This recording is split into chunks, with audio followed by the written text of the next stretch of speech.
welcome to Otaku Drive Time. I am your host, Jim Gogol, and this is, oh my god, we've gotten a fourth episode of a season in.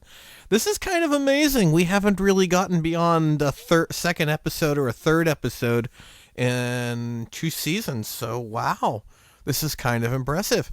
So in this episode, we've got a little bit of everything going on. We've got some, we've got some talk of Hideo Kojima and Konami, which is with Chris, TJ, and I, which is kind of cool.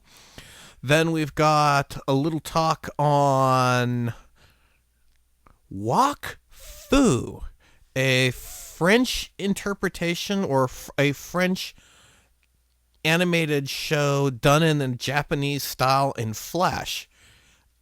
Yeah, it kind of sounds a little odd in its own right. Then we wrap it all up with Gamestop again. You know, it's funny because this is 2 times in a season GameStop has made news or has made an impact in what we're talking about or in general nerd culture. This time we're looking at GameStop and their acquisition of ThinkGeek. Now, that kind of throws me for a loop, but we'll talk about that later in this episode.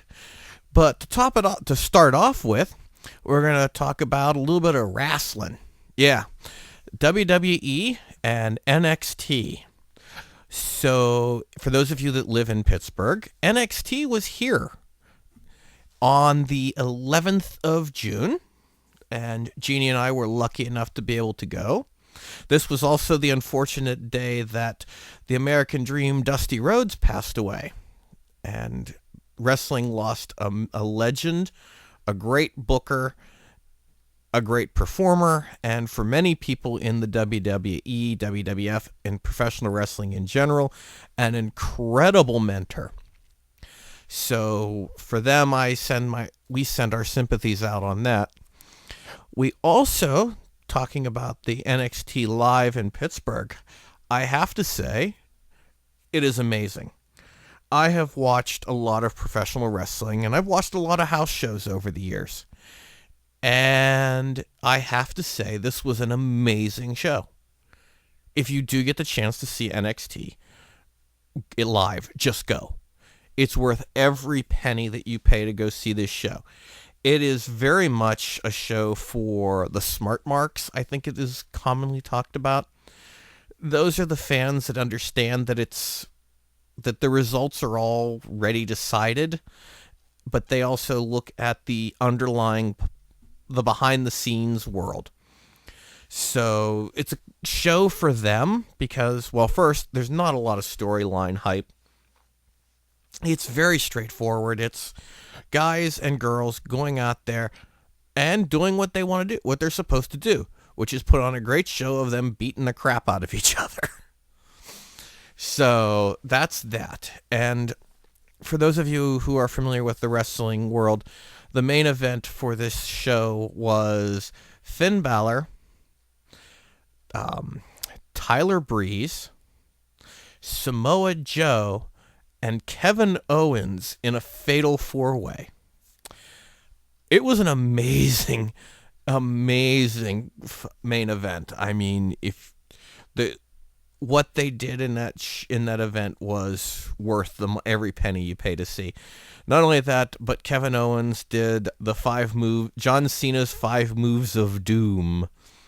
He did technically he only did a couple of them, but he went out of that 5 moves of doom. He actually AA'd Tyler Breeze.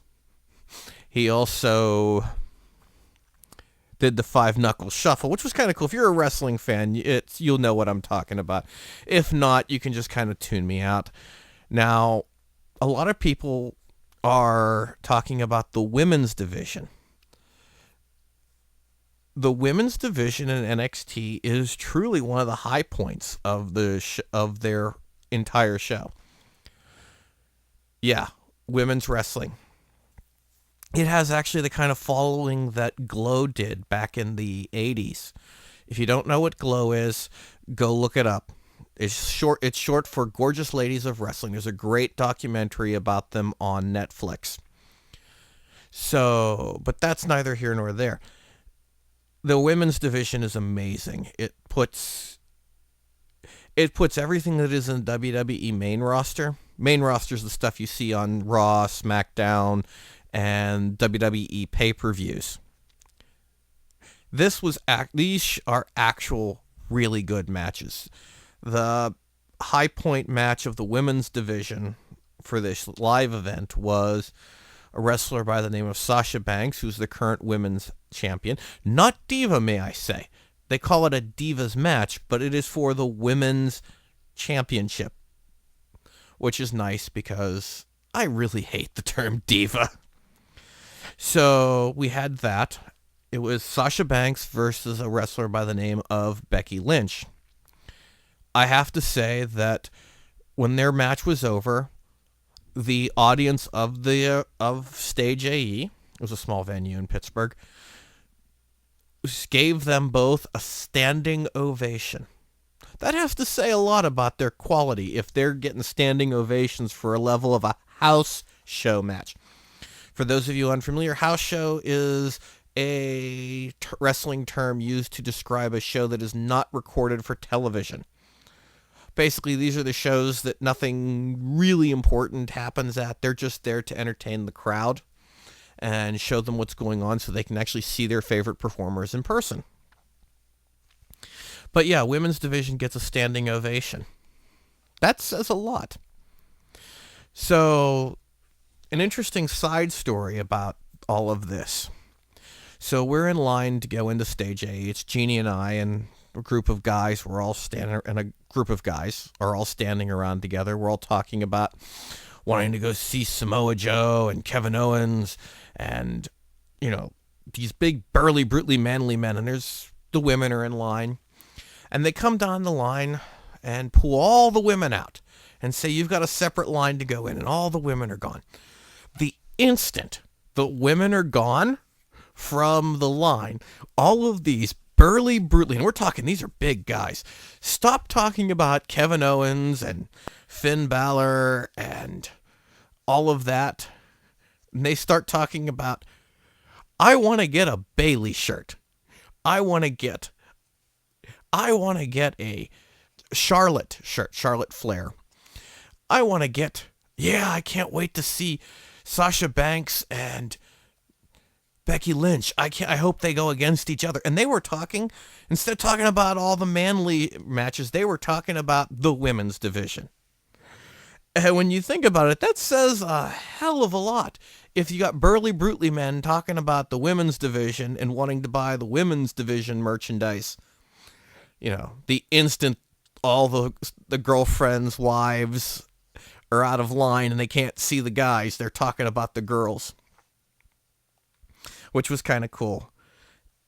And let's see, one other interesting thing. When they segregated the line, I made this really off the cuff comment, just out loud, not really talking to anyone. I said, wow, this is like going to an idol pop concert, separating the girls from the guys.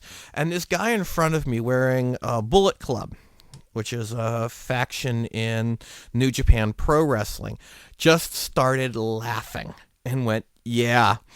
I didn't have the heart to ask, but, that's one of those things you do have to either know about it or not. And if you know about it and experienced it, you'd find that funny. So I was, generally impressed. And again, if you get a chance to go see NXT in person and you like professional wrestling, hell, you don't even have to like professional wrestling. You can just watch it for what it is. Great. It is a great physical storytelling. I mean, Jeannie Prager and I want to go over and talk about similarities between kabuki, idol pop, and professional wrestling. There's a lot of similarities there, but with that, I digress. Now, with that, I have rambled a lot longer than I should do for my monologue, or my opening, whatever you want to call this. Yes, you'll notice that we haven't got the voiceovers in for the bumpers and all of that. We're sorry. We're trying. And if you like our new format and like what's going on, please, for the love of God, give us some feedback. Tweet at us. Mail us at, cut us a Facebook message. Do something. Make us know that we're out there not talking to the wind. Because God knows we would love some feedback. It makes us all feel really good about ourselves and make it feel like we're not wasting our time. Gives us some positive reinforcements. And if we suck, tell us we suck. And why? Emphasize the why. With that, I think I need to take a break and let you guys get going with the real part of the show instead of me rambling into a microphone. Thank you very much. We're going to be moving right along.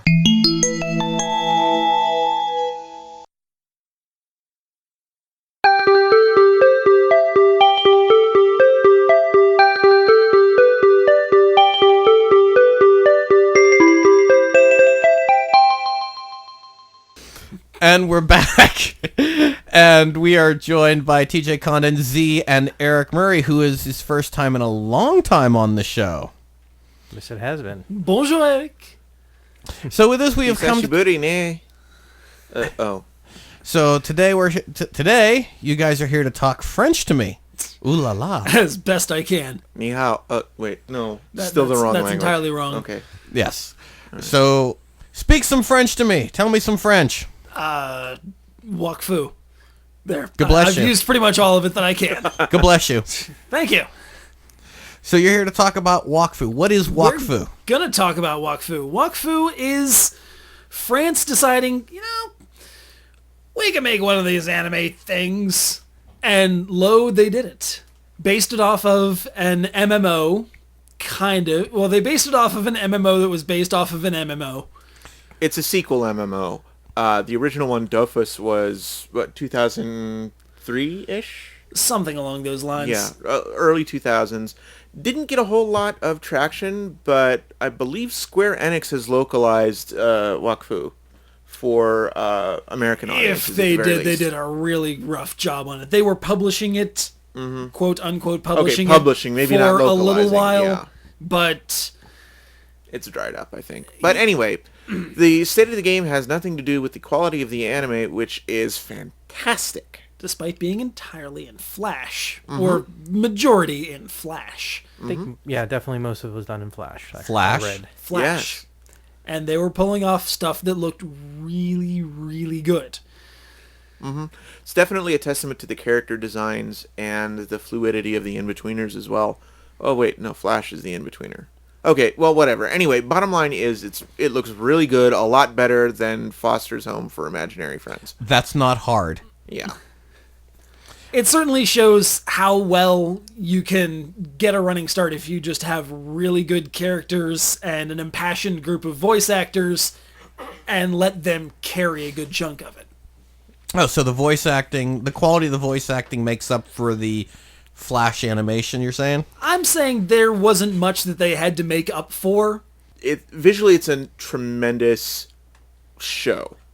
There's a lot of effects, like TJ said, that almost look either hand-drawn or fully CG. Yes, until recently I didn't even know it was done in Flash, and I was impressed. And Eric's seen everything. Yeah, his DVD library is boxes upon boxes upon boxes of DVDs hiding in corners and yes. nuts. And I'm trying to be nice here. Right. Well, I almost said hiding in every crevice imaginable, and then I'm like, wait. So, fun fact, if you stack all of the DVDs that Eric has from end to end, and it fell over on you, you would be crushed, but it would end up in France, which is where we're supposed to be talking about. So, fair enough. So, I'm going to take it it's out of fan subs, and it's actually got a US release? It actually ended up on Netflix after a wildly successful Kickstarter campaign. Ankama, the publishers and the original animators and developers of the MMOs, went to Kickstarter with a goal of, I believe it was $80,000, just with the interest of dubbing the first season into English so that they could shop it around, maybe get it on Netflix, maybe get it on Hulu. They ended up with about $480,000. So we've got both seasons now, Blu-rays. the whole 9 yards. It's on 3 Netflix. OVA Specials. episodes. Which it should be noted that going back to the fact that France said, hey, this anime thing, we can do it. Guess who said, let's help you? The Japanese. Yep. Yep. There were 2 specials, one for the first season and one kind of in between the first season and second season, co-produced by Studio Madhouse and Studio Ghibli. Nice. Studio Ghibli. Yes. Okay. They had a hand in the Ogrest special. Well, I mean, you figure, if you familiar with, was it Japan Expo, which is out of Paris? That is a huge anime convention. You looking at me like I've grown a second head? No, I know. No. I was weighing whether or not I should throw in the fact that I've seen Shinya Arano at that very con. I wasn't there, but they did a Game Center CX special about it. I'm like, whoa, hey, you were. I didn't know you went to Paris. And, no. Oh, if only. I'd have eaten my way across. Actually, I have been to Paris. I flew in there, but then went directly to Germany. Do not pass go. Do not collect $500. So we're still straying off of the language that we're supposed to be speaking, which is We the Francais. Because I don't know a lick of French, but I still dug face first into all of this just because it was enrapturing from episode 1. So did the Kickstarter actually come out on time, or was it another one of those? They had to punt it back, I believe they were originally expecting to ship things out October of 2014, and it didn't actually get to me until April 2015. Yeah, I got mine a little later. Yeah, it's basically Kickstarter syndrome writ large in that they started with a modest goal, were incredibly successful, and then needed time to make good on that success. But they did. Especially when that success was stretch goals for 3 new episodes. Rather than just dubbing the ones that they had, they actually produced more of it. Nice. Wow. Now that's an interesting take on the Kickstarter. And I think that's a good enough reason that you can buy the, hey, we're not going to make the October release. We got to make more. We're making more for you. It's the Mighty Number 9 problem, which is also... Yeah, we'll talk about that one later. That actually is also getting a co-production.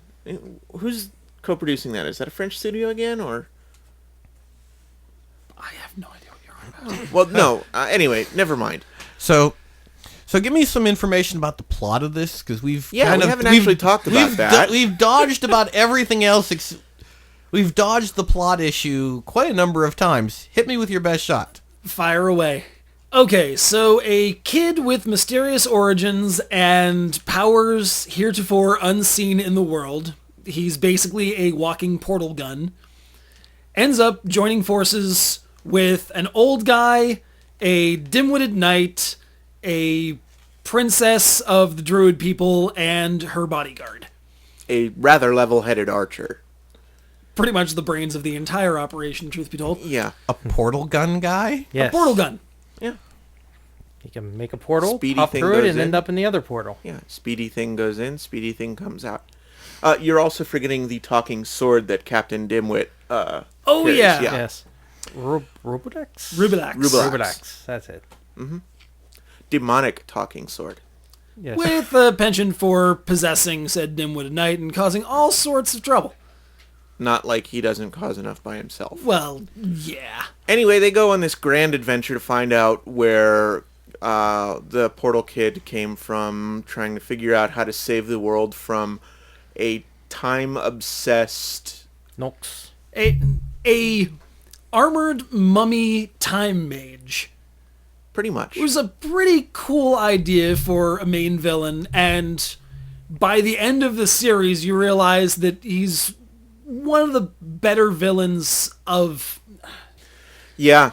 Yeah, Yeah. he's definitely a fantastic villain, and we can't tell you why. Yes, that would be telling. Spoilers! We could, yeah. but we'd have to no, don't let me finish that. Just go on Netflix No, and watch it. No. Yeah. Both seasons are currently available on Netflix. You should really go check them out. I don't think you can actually get the Blu-rays now because I think that was a Kickstarter exclusive. Really? One of the reasons I bought it. Yeah. Oh, darn. Because I really wanted to get those, and I was broke at the time. Well, you know what? I can take Netflix. Is it available in the original French and the English, or It is now. Originally, it just had the English dub, and then there was a massive backlash saying, we want them to be parlez-vous français. Mm-hmm. Comma, darn it. Parlez-nous français, écoutez-nous la français. Something along those lines. So, what do you guys give this thing as a rating? Oh, jeez. How about I start with a 4? Fourth Gear, because in the first season, there are a couple of filler episodes that just drag on for no readily apparent reason. There's a couple that you can just drop out of a marathon and not really suffer any repercussions for it. Yeah, except for true. the fact the one filler arc from the first season became a plot point in the second one, and it drove me up the wall. Oh, was that the boof ball? The boof ball thing. Okay, there was a certain kind of, Charm goofy to that. charm to the whole thing. Right. They just took a 3-episode arc to be, hey, we're going to be an over-the-top sports anime. Why the heck not? And then Well, anyway, that's Fourth Gear. But other than that, skip the filler episodes and you will have a fantastic time. I guarantee it. I'm going to end up saying Fourth Gear as well because there were a couple things in the releases that, I was following this series basically in fan subs. Mm-hmm. And unfortunately, between the first and second seasons, they released Islands of Wakfu, which was a game for the Xbox 360 as a XBLA Xbox Live Arcade title. Oh, God, you had to remind me of that piece of crap. I didn't think it was that bad. I thought it had some cool kind of Secret of Mana-esque brawling functions, and the ability to teleport with the right stick was kind of cool. My issue with it was that game was an enormous spoiler for the second season. I'm glad I didn't finish it then, because I still haven't finished the second season. Yeah, you learn all of the original Ilia tropes, and so you know who is, and you know who is supposed to be, and you know where the lies are. Yeah. All right, Eric, how about you? Give us a number. I would give it a Fourth Gear as well. It's very, very good. There are some issues with it in spots, but as a whole, it is quite entertaining and interesting in his own right. And pretty darn cute. Yeah, very cute. There are moments... I do like the music, some of the music. There Not all are of it. interesting musical choices, especially one particular second season episode where everyone breaks down into big dramatic hero poses and the background music starts playing this kind of out of a 70s anime theme in Japanese while everyone's, kicking butt and taking names. Except more so than you'd expect. Oh. Just wait until you find the big old Evangelion reference in the second season, and I use that in, Is there a bunny girl? several. Okay. Oh, yeah, that's right. So you've got... Kabrak! Well, she's a cat girl. Well, whatever. this sounds like a really awkward game of D&D. You could say that, yeah. Because I'm thinking, okay, you've got the wonky knight, the portal gun guy. It is entirely a dopey game of D&D from one side to the other, and that's half the charm of it. The Cursed sounds Princess, like, Cursed the Princess cranky bring guy. me up to that. The cranky money grubber. We forgot about him. No, I said the old guy. Oh, Yeah, okay. That is the old guy. But also, you could also go the Cursed Princess episode. Definitely very D&D-ish. That was terrible. But yeah. The description the description I read about it on Netflix for me didn't do jack for me. Now I'm getting a better explanation. I'm like, you know what? This is actually worth a watch now because, one, you guys like it. Second, you've given me a better description of it than they did on Netflix. Once we actually finally did get around to describing the plot. Yes, I Yeah. like the fact that I had to talk about everything else. Out of this thing. We're not going to stop you if it makes our ramblings any more coherent as we're trying to navigate two different languages. But suffice it to say, for being a French take on a Japanese style, it really being watched has by Americans, it should be noted. It really has no difficulty in throwing cultural references to everything from Street Fighter to DuckTales. It sounds like it reminds me a little bit of Kamen Rider Forze from what you're describing, which is a Now you have grown a second head. Yeah, no, it was a few years ago, the Kamen Rider series, which was basically the Japanese take on American high school drama. Are we talking Saved by the Bell high school drama or Seventh Heaven high school drama? closer to Breakfast Club. Breakfast Club. What's the thing that's Degrassi drama? Every character in the show is an American teen Stereotype. And the show is so over the top absurd that you sit there and you just go, you watch it because it is absurd. You laugh your behind off up until the plot smacks you in it. And interestingly enough, there was Sarah pointed out an article about how the show came about, and it was done post 311, and goal was to make the kids happy again. And it really succeeds. It did really well. So France, yes. Well, you're saying the French take on the Japanese, and this Forze was an Japanese American take on the. Well, more specifically, kind of more. You could even say otaku references. There's one section where it just breaks down, and the team enters a side-scrolling video game that manages to mash up, like I said, Street Fighter, Mario, Pac-Man. The opening is an homage to a side-scrolling Mario game. Oz Opening comes the out of first a little season, block, yeah. yeah. So, yeah, I think we've about nailed this. So, Have we? well, we've scratched... There's plenty more that, I'm not going to be able to deal with until I reenact a certain episode of Dexter's Lab. But Nice. You know what? At some point, yes, Eric. Reminding me of Bunny Girl. Guess what hit Kickstarter? What? The basically the guys that did Bubblegum Crisis is the Blu-ray. Mm-hmm. They're doing Otaku no Video. Oh, They succeeded. I'm sorry. And they announced their stretch goal. Okay. Their next project is Riding Bean. Okay, I can buy that one. Okay. But on that that note, we need to neither of take those are French, so Yes. I think we've we've rambled long enough on that. We're about note. to be deported, so... Yes, and we're going to take a break now.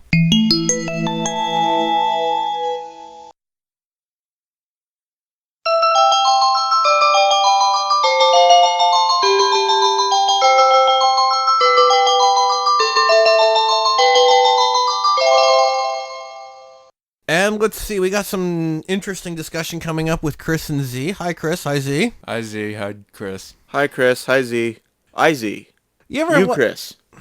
You, Jim. Wow, talk about a crappy opening. Well, anyway, we're not here to talk about Monty Python. We're talking about Hideo Kojima Yeah, and Konami. Because, to quote that handsome devil, we was something beautiful, baby. What the hell happened? Okay.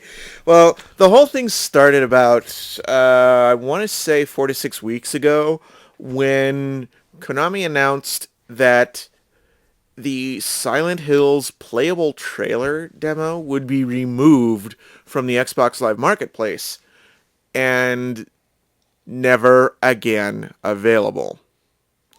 This was the apparently preview demo for the new Silent Hill game called Silent Hills.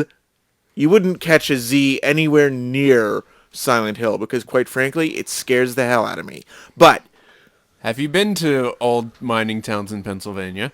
yes, I've actually always wanted to go, so Centralia is not a pleasant place. And neither is Silent Hill right now because it doesn't exist.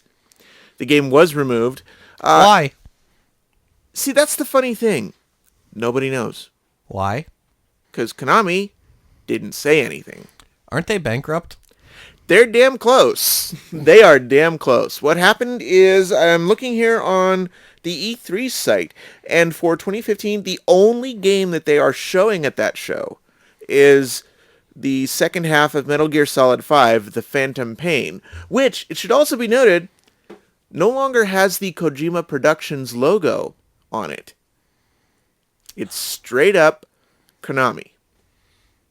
So that brings up, hence, our topic. What the hell happened to Hideo Kojima?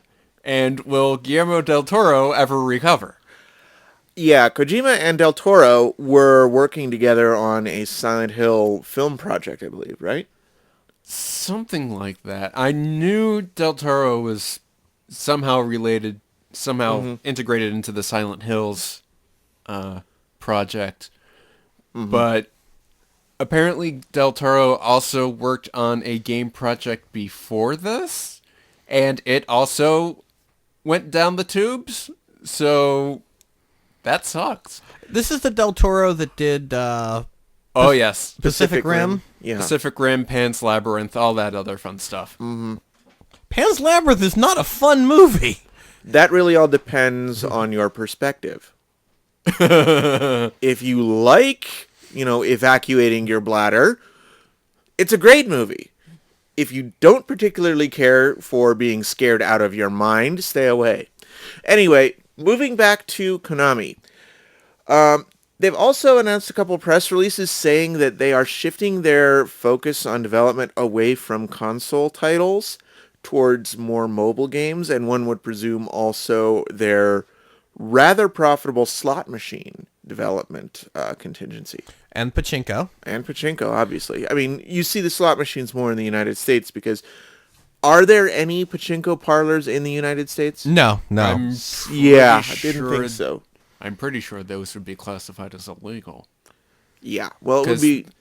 You can probably classify them as games of skill. Yeah, Pachinko is kind of a game of skill and luck at the same time.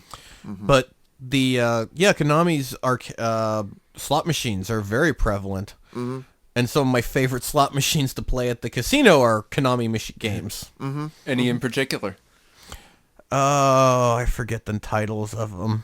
Oh, that's unfortunate. There's one that's like a hex-based grid for the slot reels instead of just squares, which is a little strange. But anyway, so Konami is really shifting away from the bread and butter console market.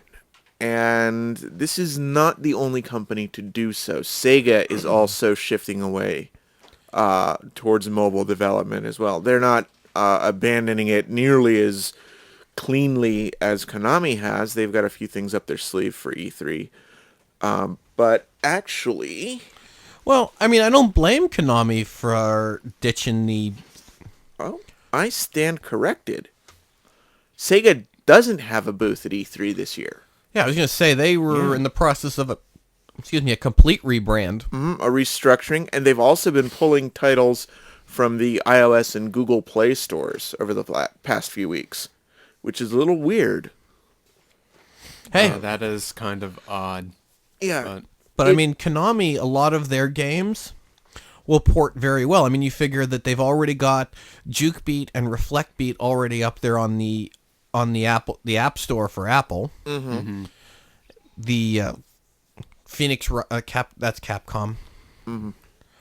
Well, just going off of those two games, that also means you have a solid presence in the realm of Japanese arcades. Yes. Which means Konami's not going to be like all of a sudden no more Konami, unlike Image Epoch, but that's a completely different story for a completely different time. Now, the funny thing is, when I think of Konami and arcade machines, you know what game I think of?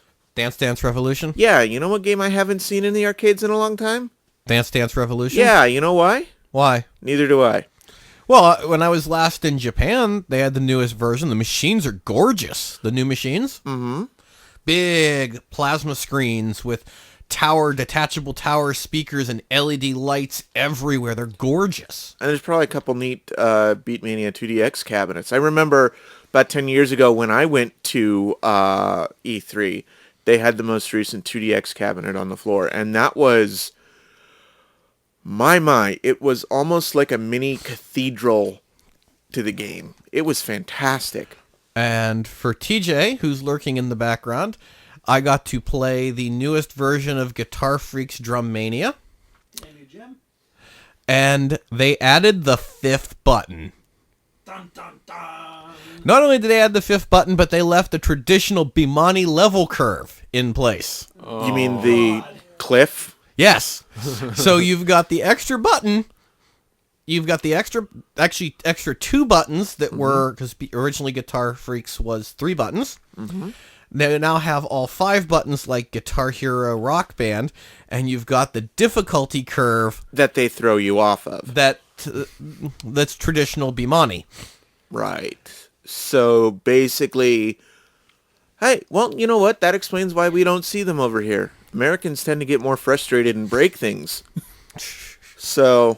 Also, I'm pretty sure arcades have gotten over their insufferable weeaboo phase. Arcades have gotten over their existence phase. Yeah. Well, yeah. Which saddens me. But again, I'll mention that there's a really good documentary on Netflix, 100 Yen something or another. I'll link it in the show notes. It's really worth watching, dealing with Japanese arcade culture. Mm-hmm. So back to Kojima. Yeah. This is one of those segments that's a little difficult to do because it revolves around answering a question that we don't know the answer to. Because, well, when people would ask me, what the heck happened to Kojima, my answer would be, and unfortunately, since podcasting is such a visual medium, you did not just see me shrug. See, the thing is I think the more apt question isn't what happened to Kojima, it's what's going on with Konami. Because that's the real question. If I had to venture a guess, which is pretty much the entire point of this segment is venturing guesses, I would say that missing the boat on music games when the wave hit 5-6 years ago, when the wave hit America, has finally caught up to them.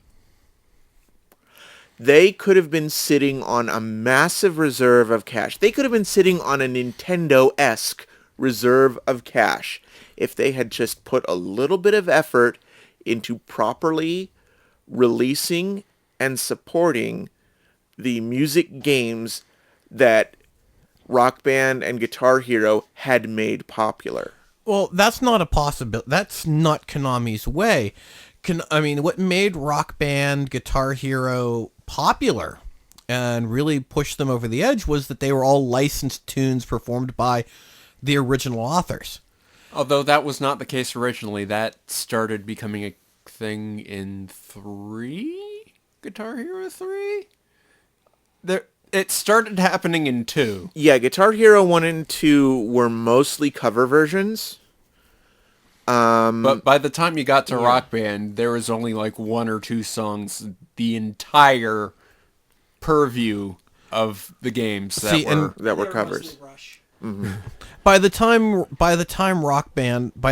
Konami would have made the real push back in, which they did with Rock Revolution, which was nothing more than Guitar Freak's Drum Mania mixed with Karaoke Revolution, with the same user interface as every other Bimani game, with the same curve as every other Bimani game. And that is probably the core of the issue that I'm getting at, in that they didn't put effort in.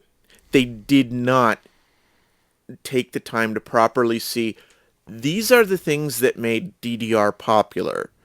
Some of it was the music, some of it was the eased difficulty curve.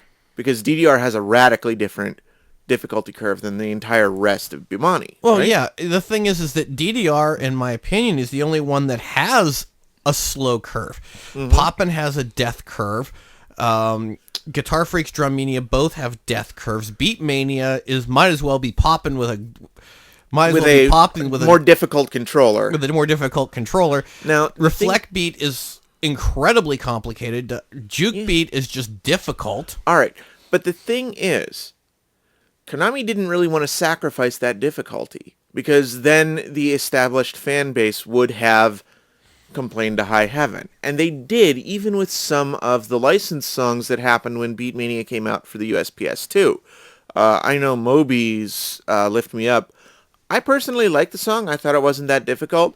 Nobody else in the world played it because it was too easy for the veteran Bimani players. Yeah. The point is, when Konami did do something for the U.S. market, they half-assed it.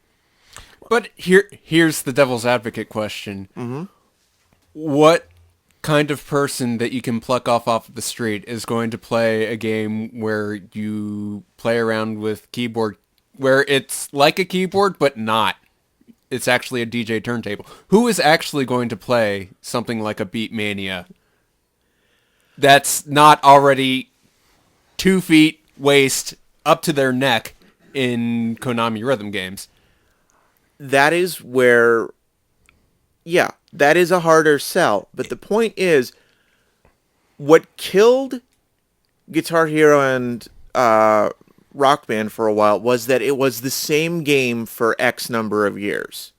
And that there wasn't anything really challenging or anything new being brought to it. It was just all about performing music.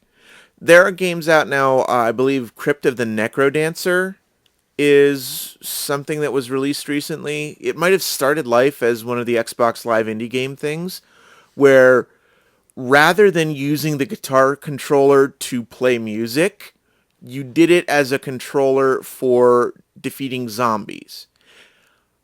Even just without that kind of a conceit where you're doing something different with the controller. Typing of the dead. Right. Even if you're I think I broke his train of thought. Yeah, you did. Unfortunately, it was carrying a shipment of toxic waste. Anyway, what I'm saying is, so, yeah, Beatmania would have been a hard sell. Let's be honest about that. Beatmania is a hard sell. Guitar Freaks, Drum Mania, very difficult sells. Poppin' next to impossible. No. I think Poppin' Music would have been a very fast seller. Unfortunately, the one market test Konami did for bringing Poppin' Music over failed miserably because they mucked with it too much. TJ, I think, knows what game I'm talking about. You two may have heard me complain about this. I've played it. For the Xbox 360, Yep. It's called Beaten Groovy. Mapping a 5-button control scheme onto the notoriously awful D-pad of the Xbox 360 controller was already a death sentence, but the fact that there were only 5 or 6 songs in the entire downloadable game, and it was kludged onto an awful menu system, that goes beyond levels of they just didn't care. It was more along the lines of they actively wanted this to fail to shut everybody up. That is one of the few Xbox games that I went into thinking, I need to do this to show some support to it. I need to buy this to show this has a shot in the US, and immediately regretted it. And if I could meet anybody who worked at Konami at that point, first words out of my mouth would be, I want my $7 back. Oh. Wow. So it sounds like Konami shouldn't have tried to hitch their wagons just to music games, and it sounds like they didn't, but they did have a successful franchise in Metal Gear Solid, and that was headed by Kojima. I mean, there's a lot of questions that will probably remain unanswered until well after the fact. There were a nice couple of think pieces saying that the reign of the singular producer of video games is dead. It's now production by committee. And yeah, maybe that there could be some accuracy there, especially when you're talking about franchise games that come out every couple of years or so. Right. But even during his big reign, everybody thought Kojima was being maybe a little bit too prima donna-ish, because Metal Gear Solid 2 and 4 were all love letters to the concept of, I freaking hate doing this, I don't want to do this anymore. On that note, But maybe maybe we should quote another wonderful artist, Rise Against. I don't want to be here anymore. Ba-deep. And it's That's all, possible folks. that Kojima feels the same way, but we don't know. But anyway, we'll be back shortly with some more stuff.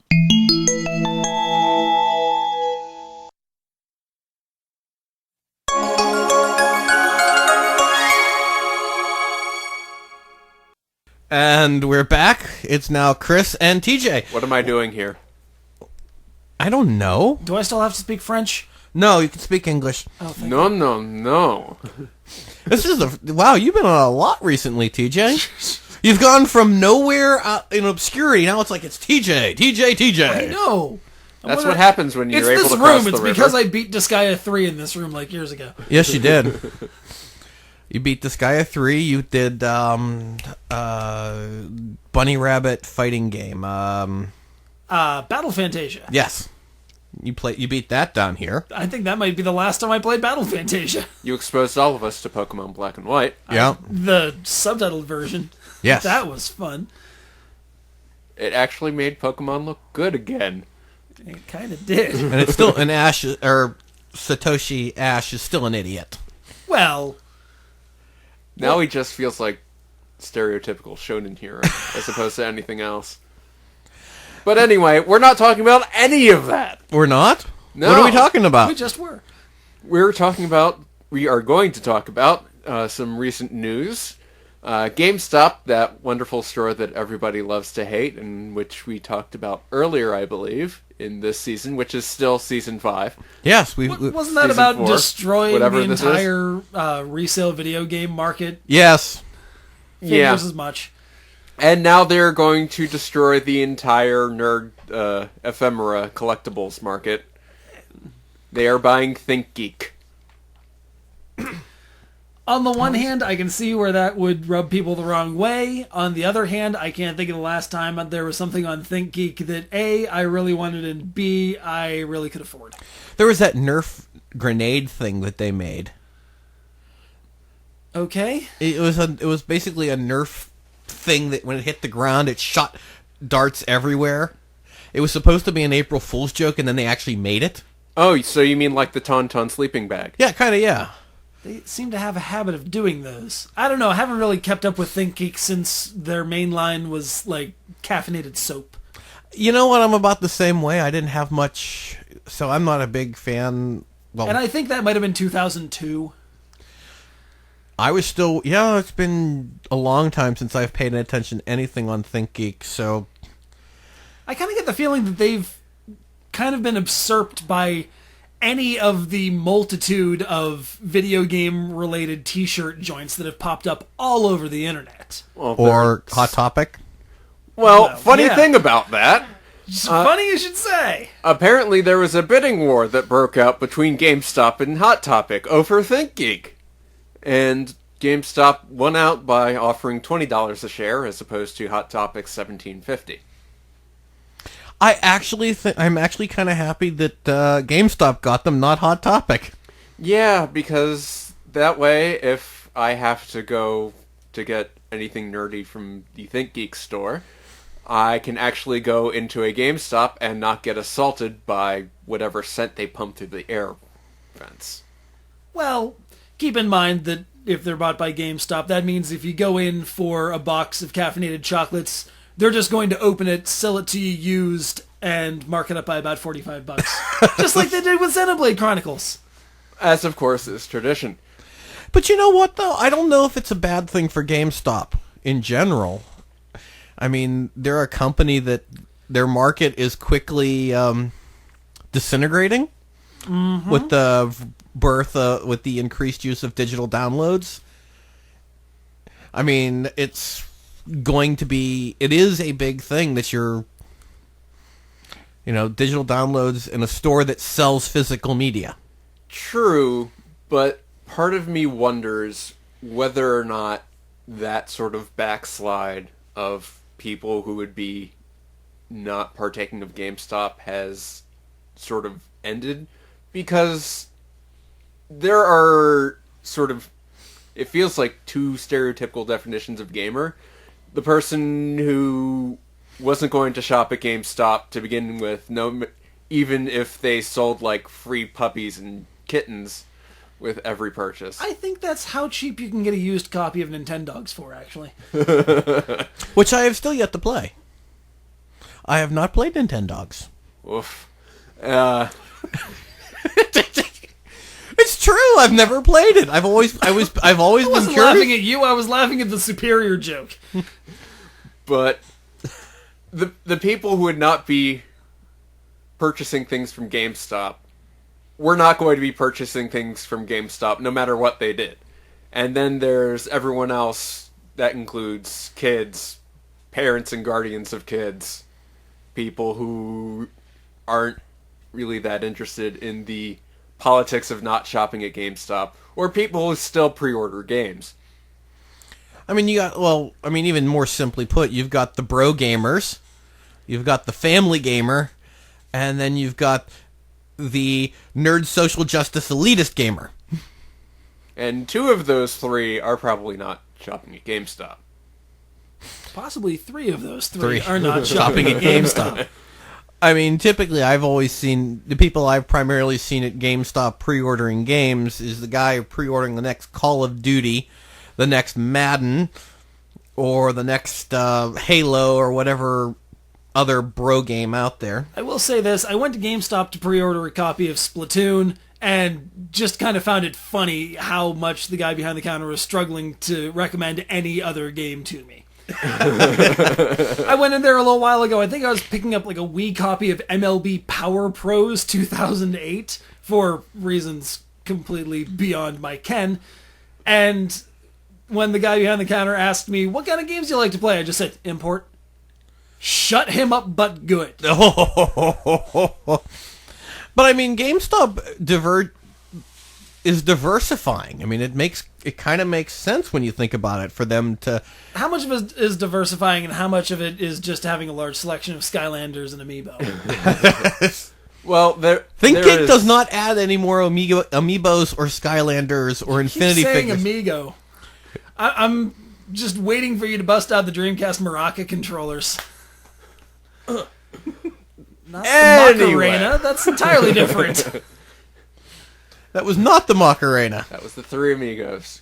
Try and keep up, TJ. Oh, GameStop is sort of evolving into that, ironically, adapt or die attitude I mean, that you sort of have to in modern capitalist culture. I'm reminded of Carly Fiorna's. She was the CEO president of Hewlett Packard, and at the time Hewlett Packard was floundering. So floundering or laundering? Pick one. I'm Pittsburgh. I'm from Pittsburgh. Then it would just be washing. Floundering. Thank you. And they ended up purchasing Compaq. Just like when Sears bought Kmart. It's the comment was made about Compaq and Hewlett Packard buying Compaq was it's two sinking stones tying themselves together hoping to float. And same thing with Sears, Sears Kmart, two sinking stones tying themselves together hoping to hell they float.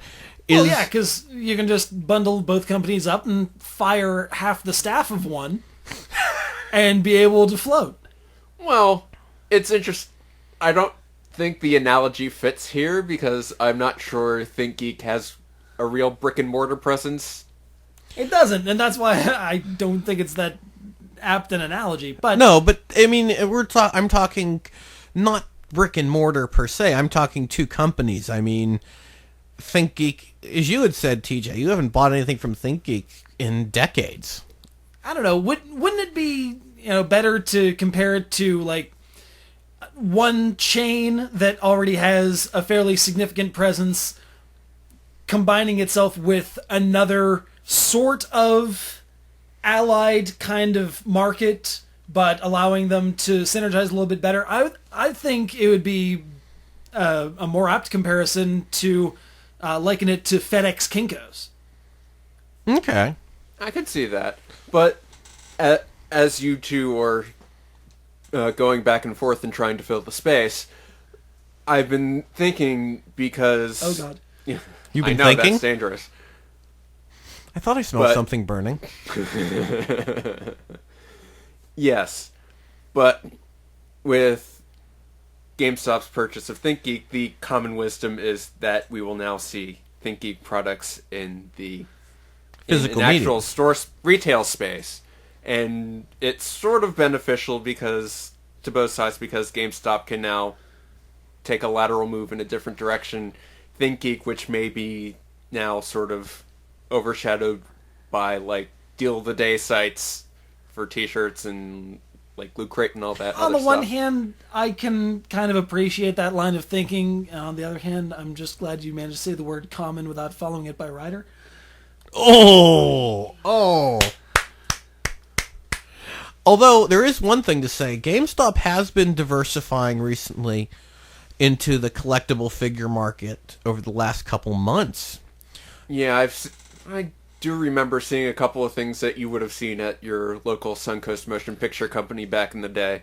Actually, some of the stuff I've seen is more, I would say, Suncoast, but also real similar to what you would see at anime vendors. Like, I don't But- know if I've been seeing those in the GameStops that I've not been Like- in, but no, they've had some of the very high-end Zelda figures. I could see that. Like, they had a beautiful Ganondorf figure. But you know what the best case scenario I think would be for this? And maybe this is sort of just my hopes and dreams.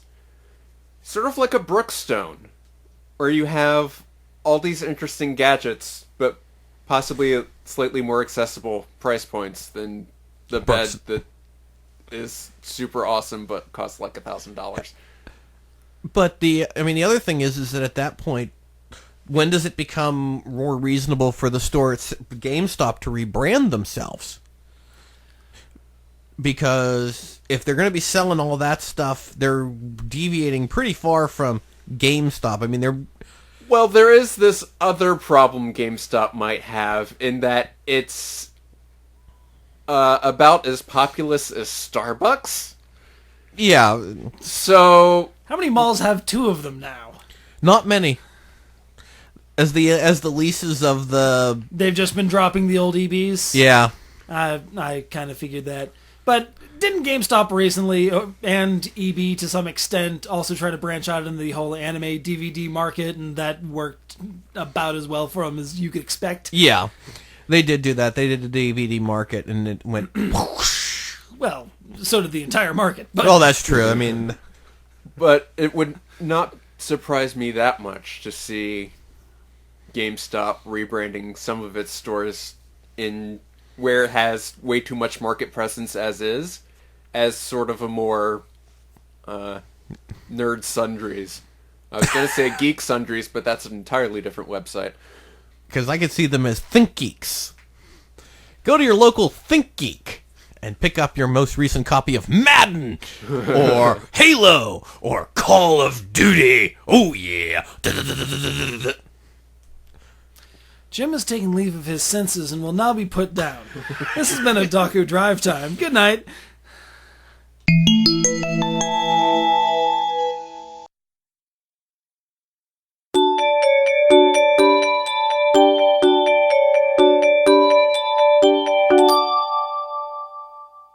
Yeah, crap. Well, this is TJ, and you know in that last bit where I said that we had to put Jim down? We had to put Jim down. And then I was worried about Chris being a issue and potentially ratting me out to the cheese, so I chokeslammed him through a table. I found this pad of paper that has the important stuff that I need to say on it, like the opening theme is diffused by Hans Adam, that you can visit their Twitter at OTDT Tweets, or OTD Tweets. Why would they do something like that? I don't know. That's why I chokeslammed them. You can visit their Tumblr and Facebook and YouTube and Line and Vimeo at Otaku Drive Time, and a couple of those seem kind of redundant, but you social media people probably are connected to all of those. This is a pretty bad scene down here. Fortunately, I managed to find the old lang syne button, so we've at least got that for some level of continuity. Hold it. What, TJ? What's all this blood? Z, Yeah? you should not have come down here and seen this. Bye, folks. Yeah, great. Now I'm going to have to deal with that, too. All right, I'm going to go find a significantly large lawn pruning implement that I can put into the back of Z's skull. And then I guess I'm going to go have a gyro and play some Splatoon. Blood around here kind of looks like I managed to score pretty high in a turf war, didn't I? I guess I'll take that as a good sign.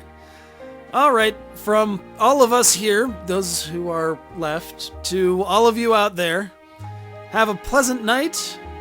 Wake up without fear, if you can. And maybe if I find that machine from Chrono Trigger, they'll be back next time. Maybe. It's contingent on me finding a machine from Chrono Trigger. All right, it's time for a gyro. Later.